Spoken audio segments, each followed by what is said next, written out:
Festival, written by H.P. Lovecraft, narrated for you by Jonathan Dunne. Original year of publication, 1925. This work is in the public domain. Production and narration copyright, 2025. Jonathan Dunne.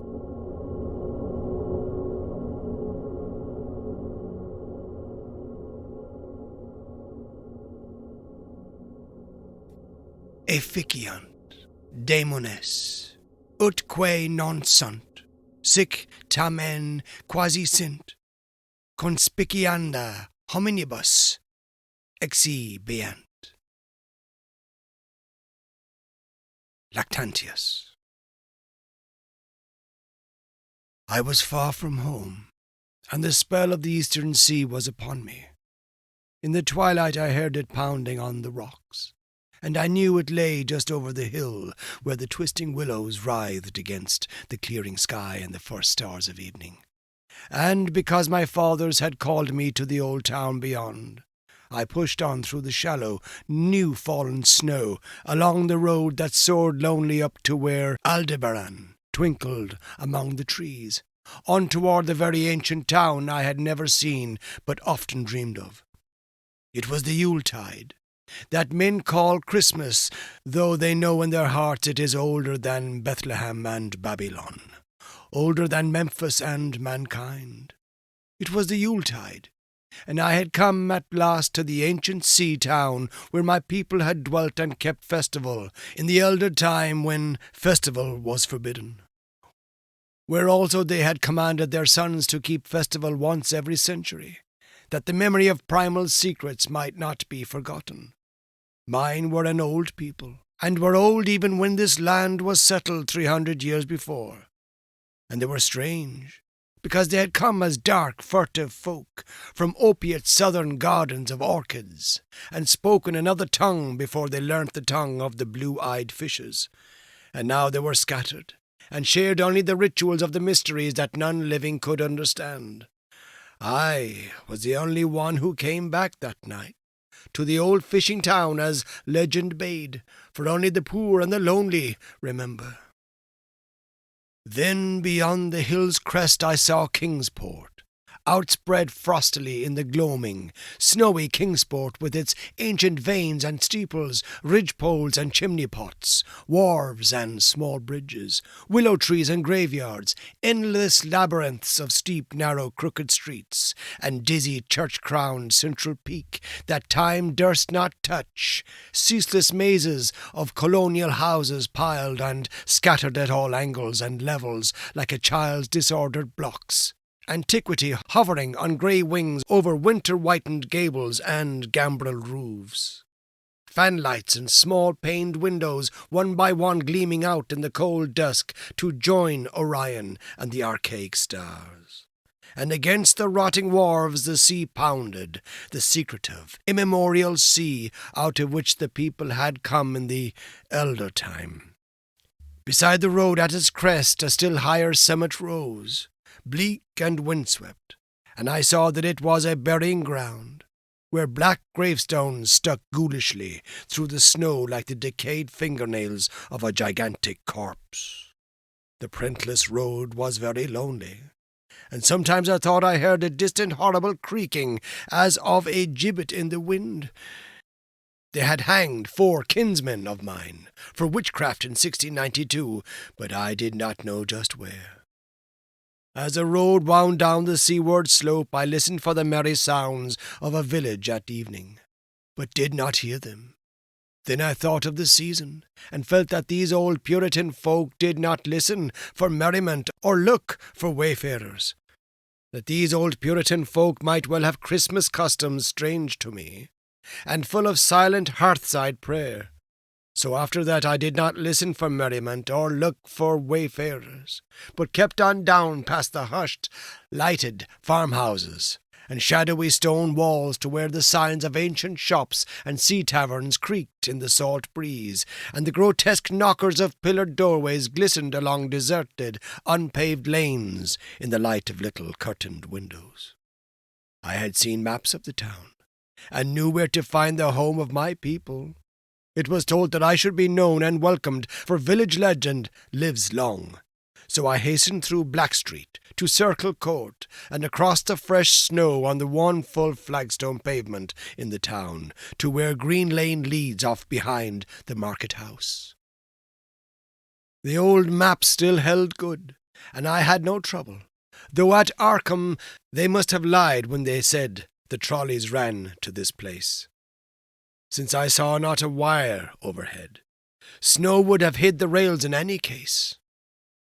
I was glad I had chosen to walk, for the white village had seemed very beautiful from the hill, and now I was eager to knock at the door of my people. The 7th house on the left in Green Lane, with an ancient peaked roof and jutting second story, all built before 1650. There were lights inside the house when I came upon it, and I saw from the diamond window panes that it must have been kept very close to its antique state. The upper part overhung the narrow grass-grown street and nearly met the overhanging part of the house opposite, so that I was almost in a tunnel, with the low stone doorstep wholly free from snow. There was no sidewalk, but many houses had high doors reached by double flights of steps with iron railings. It was an odd scene, and because I was strange to New England, I had never known its like before. Though it pleased me, I would have relished it better if there had been footprints in the snow, and people in the streets, and a few windows without drawn curtains.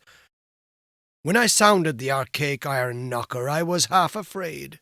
Some fear had been gathering in me, perhaps because of the strangeness of my heritage, and the bleakness of the evening, and the queerness of the silence in that aged town of curious customs.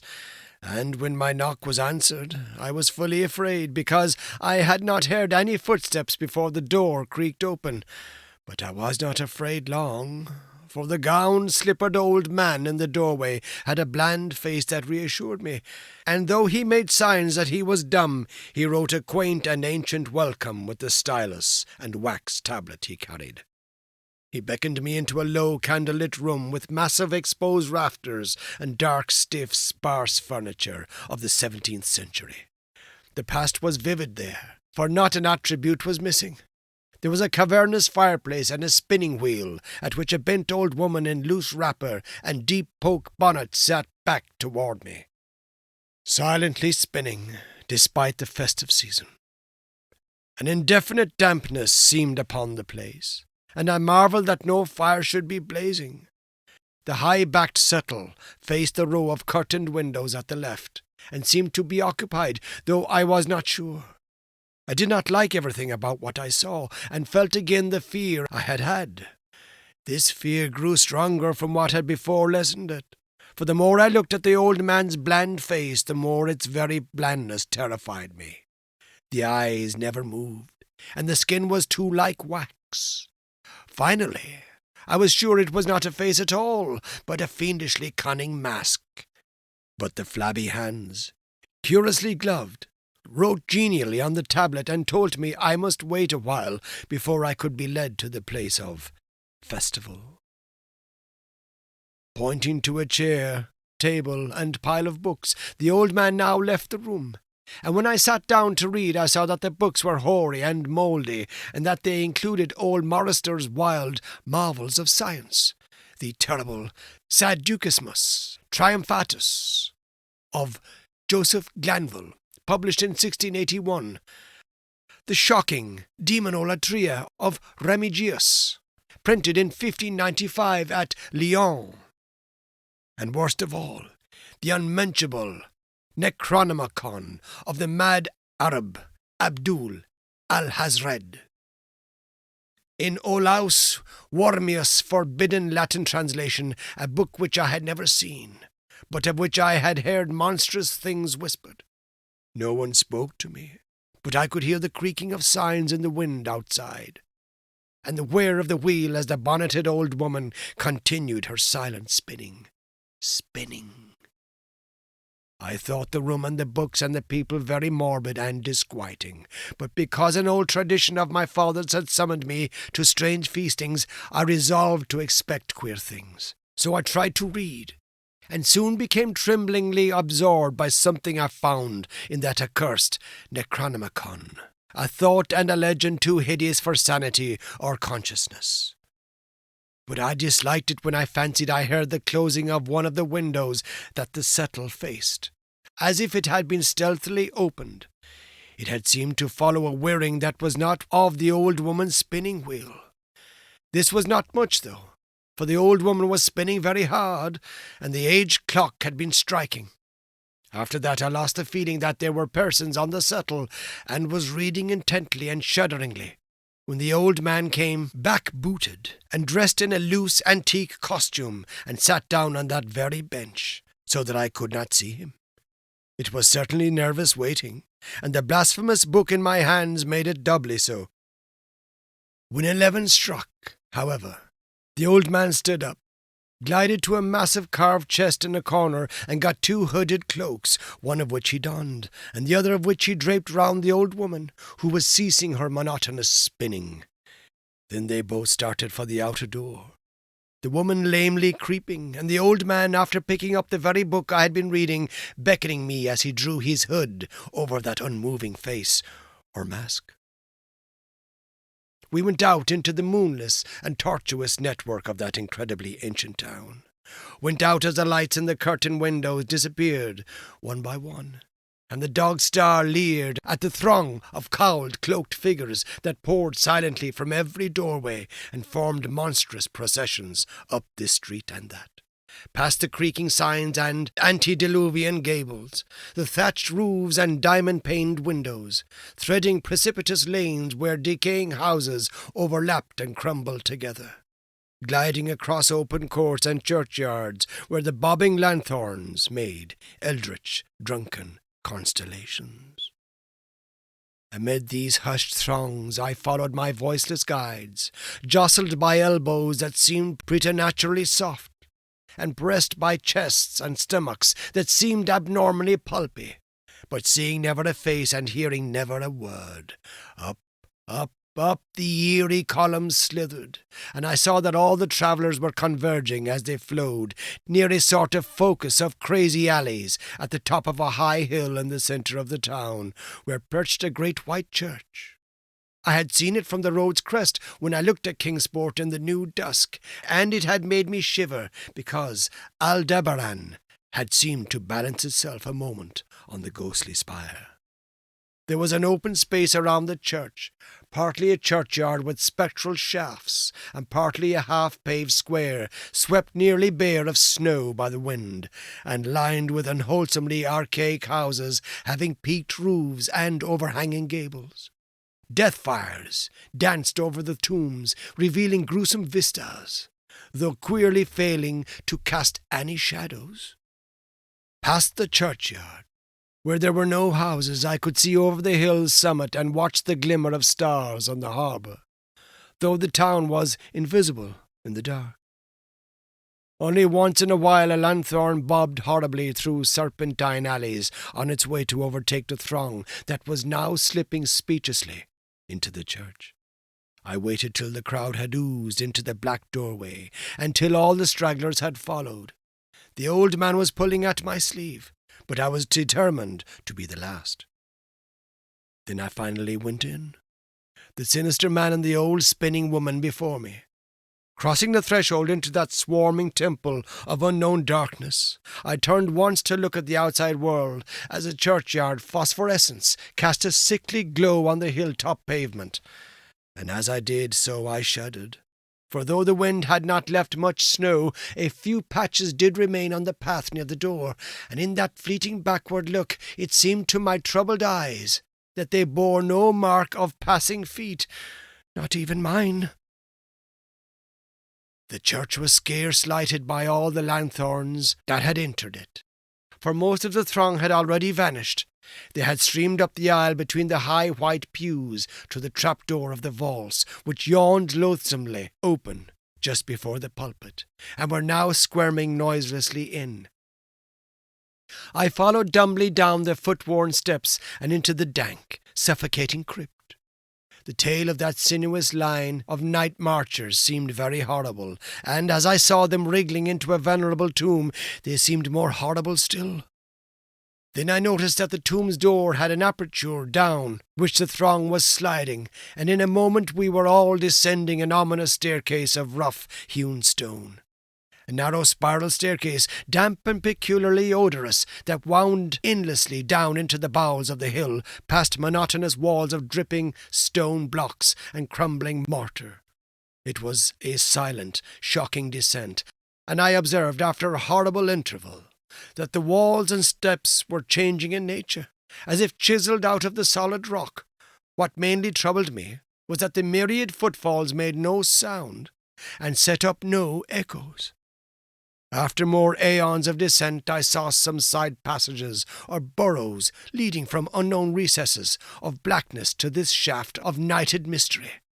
Soon they became excessively numerous, like impious catacombs of nameless menace, and their pungent odour of decay grew quite unbearable. I knew we must have passed down through the mountain and beneath the earth of Kingsport itself, and I shivered that a town should be so aged and maggoty with subterraneous evil. Then I saw the lurid shimmering of pale light, and heard the insidious lapping of sunless waters. Again I shivered, for I did not like the things that the night had brought, and wished bitterly that no forefather had summoned me to this primal rite. As the steps in the passage grew broader, I heard another sound, the thin, whining mockery of a feeble flute, and suddenly there spread out before me the boundless vista of an inner world, a vast funguous shore litten by a belching column of sick greenish flame, and washed by a wide oily river that flowed from abysses frightful and unsuspected to join the blackest gulfs of immemorial ocean. Fainting and gasping, I looked at that unhallowed Erebus of Titan toadstools, leprous fire and slimy water, and saw the cloaked throngs forming a semicircle around the blazing pillar. It was the Yule rite. Older than man and fated to survive him, the primal rite of the solstice and of spring's promise beyond the snows, the rite of fire and evergreen, light and music. And in the Stygian grotto I saw them do the rite, and adore the sick pillar of flame, and throw into the water handfuls gouged out of the viscous vegetation which glittered green in the chlorotic glare. I saw this, and I saw something amorphously squatted far away from the light, piping noisomely on a flute, and as the thing piped I thought I heard noxious muffled flutterings in the fetid darkness where I could not see. But what frightened me most was that flaming column, spouting volcanically from depths profound and inconceivable, casting no shadows as healthy flames should, and coating the nitrous stone above with a nasty, venomous verdigris. For in all that seething combustion no warmth lay, but only the clamminess of death and corruption. The man who had brought me now squirmed to a point directly beside the hideous flame, and made stiff ceremonial motions to the semicircle he faced. At certain stages of the ritual they did grovelling obeisance, especially when he held above his head that abhorrent Necronomicon he had taken with him, and I shared all the obeisances because I had been summoned to this festival by the writings of my forefathers. Then the old man made a signal to the half-seen flute-player in the darkness, which player thereupon changed his feeble drone to a scarce louder drone in another key, precipitating as it did so a horror unthinkable and unexpected. At this horror I sank nearly to the lichened earth, transfixed with a dread not of this nor any world, but only of the mad spaces between the stars. Out of the unimaginable blackness beyond the gangrenous glare of that cold flame, out of the Tartarian leagues through which that oily river rolled uncanny, unheard and unsuspected, there flopped rhythmically a horde of tame, trained hybrid-winged things that no sound eye could ever wholly grasp, or sound brain ever wholly remember. They were not altogether crows, nor moles, nor buzzards, nor ants, nor vampire bats, nor decomposed human beings, but something I cannot and must not recall. They flopped limply along, half with their webbed feet and half with their membranous wings. And as they reached the throng of celebrants, the cowled figures seized and mounted them, and rode off one by one along the reaches of that unlighted river, into pits and galleries of panic where poison springs feed frightful and undiscoverable cataracts. The old spinning woman had gone with the throng, and the old man remained, only because I had refused when he motioned me to seize an animal and ride like the rest.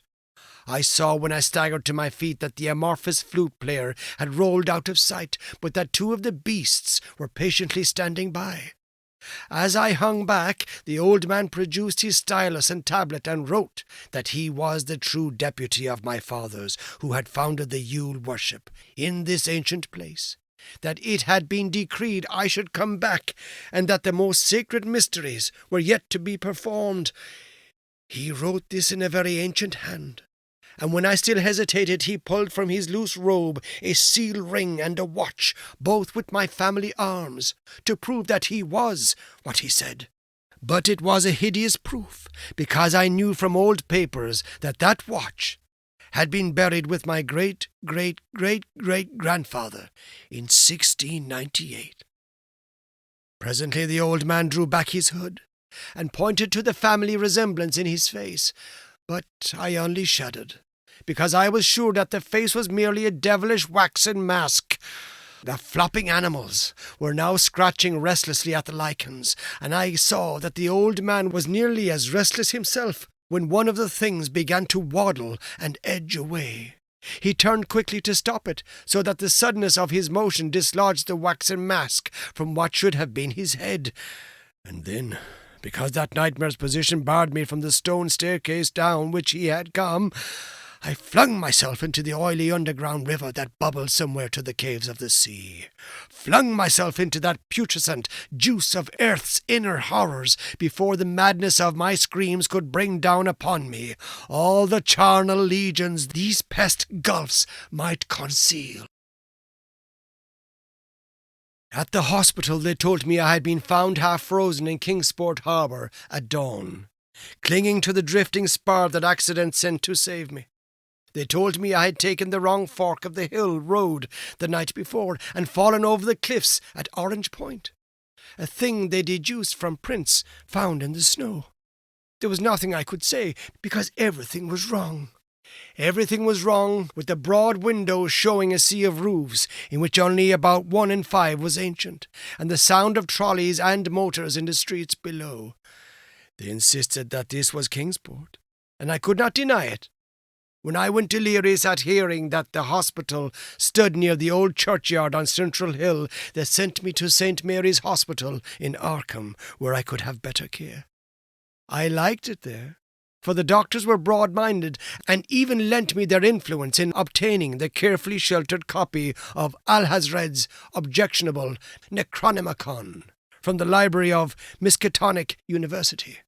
They said something about a psychosis, and agreed I had better get any harassing obsessions off my mind. So I read again that hideous chapter, and shuddered doubly because it was indeed not new to me.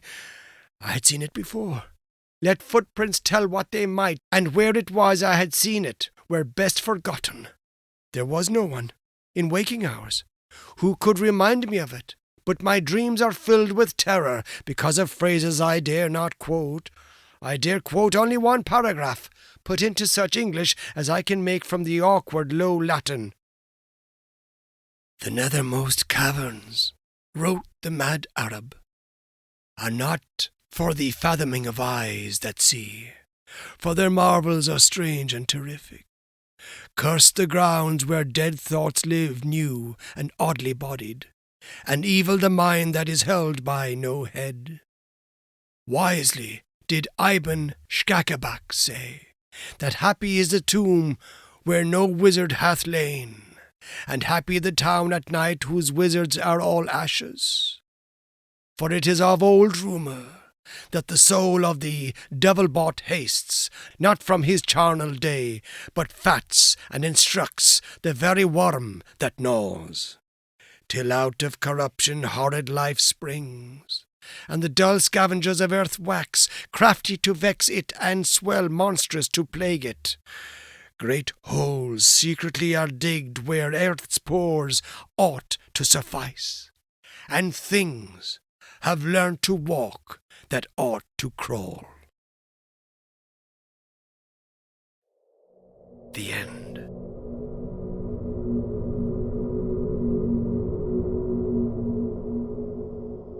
This has been The Festival, written by H.P. Lovecraft, narrated for you by Jonathan Dunne.